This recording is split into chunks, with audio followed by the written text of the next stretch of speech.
We're taking you inside the dark arts of hostage negotiations with someone who knows them all too well. Kidnapping is a booming criminal enterprise, and you're about to meet a mom who lived every parent's worst nightmare when her journalist son was taken by terrorists. So how did he get out alive? Here's ABC's chief investigative correspondent, Brian Ross.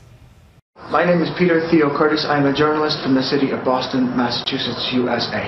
A hostage video sent by Al-Qaeda in Syria, and the beginning of a 2-year nightmare for freelance journalist Peter Theo Curtis and his family that has now finally ended with his release. He's been through so much, so many terrible things that I don't know about and don't really want to know about. Today, Curtis's mother told Amy Robach of ABC News about the agonizing months when she did not know what would happen to her son. Those days had to be excruciating. They were excruciating. It was a real roller coaster, but I was getting words of reassurance, but if I didn't hear something, then of course I would worry that maybe there would be something would go wrong.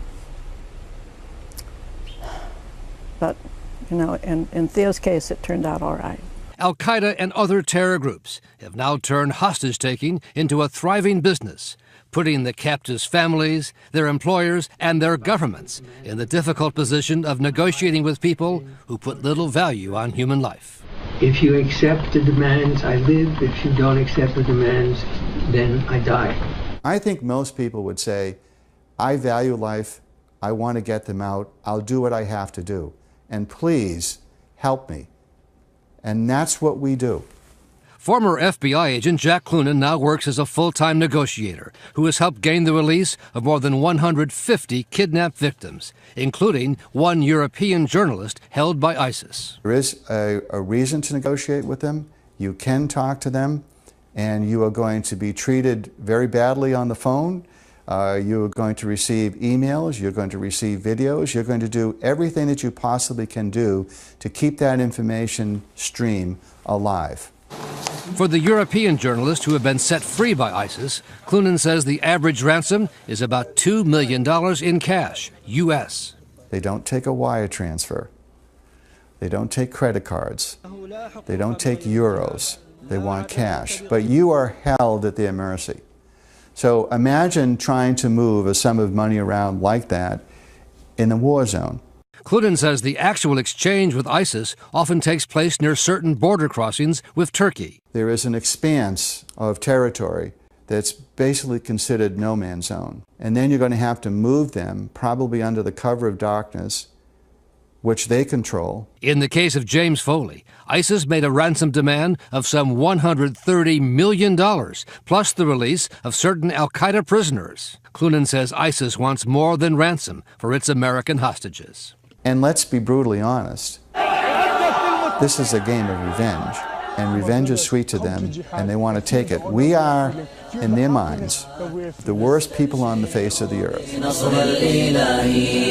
British authorities today were focusing on neighborhoods in London where several hundred young Muslim men have been recruited to become some of the most brutal jihadists in the ISIS organization, including this man, a one-time rapper known on YouTube as El Jinni, whose father is awaiting trial in New York for the Al-Qaeda attacks on U.S. embassies in Africa. 2 weeks ago, there was this El Jinni social media posting showing the severed head of a Syrian soldier, saying, quote, "Beheading is the only cure." Their only source of identity is a very extreme and arguably manipulated version of Islam that says, you know, I don't belong to any nation, I'm only loyal to Islam, and America is our principal enemy. British authorities don't believe the rapper was the executioner of James Foley, but they say they are close to figuring out who he is. Starting with the eyes of the hooded man, advanced facial recognition experts created this likeness of the possible killer,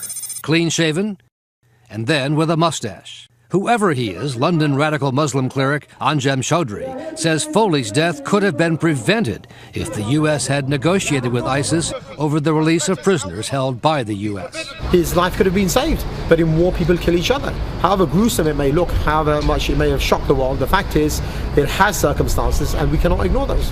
And with American journalist Steve Sotloff and 2 other Americans still held hostage by ISIS, the debate has been raised anew about whether to negotiate with terrorists. It's the code of honor. If we ask people to do extraordinary things, if things go wrong, we have to do extraordinary things to get them back. ABC News foreign editor John Williams dealt with the issue when he worked at the BBC and helped gain the freedom of BBC correspondent Alan Johnston in Gaza. They said he'd been executed. He hadn't, but they said he had been executed. And so when eventually a video emerged of Alan, we were thrilled. They've fed me well. There's been no violence towards me at all. Just to see him alive. Because we had convinced ourselves, and his parents had convinced themselves, that he was dead. So everybody thinks that hostage videos are a terrible thing. Actually, to those who are closest to the kidnapped victim, they're proof of life. Free Alan now! As Johnston spent almost 114 days in captivity, the BBC negotiated online. It turned out the message was coming from an intermediary sitting in Germany. He was talking to us and talking to the kidnappers, and then channeling the messages from one to another. Ultimately, the BBC reporter was freed, but only after the terror group Hamas interceded on his behalf. So for the last week, I've thought of very little else. That Alan was kidnapped for 114 days. Jim Foley had been in for nearly 2 years. I think it's hard to overstate the burden that puts on someone who is living through a kidnap.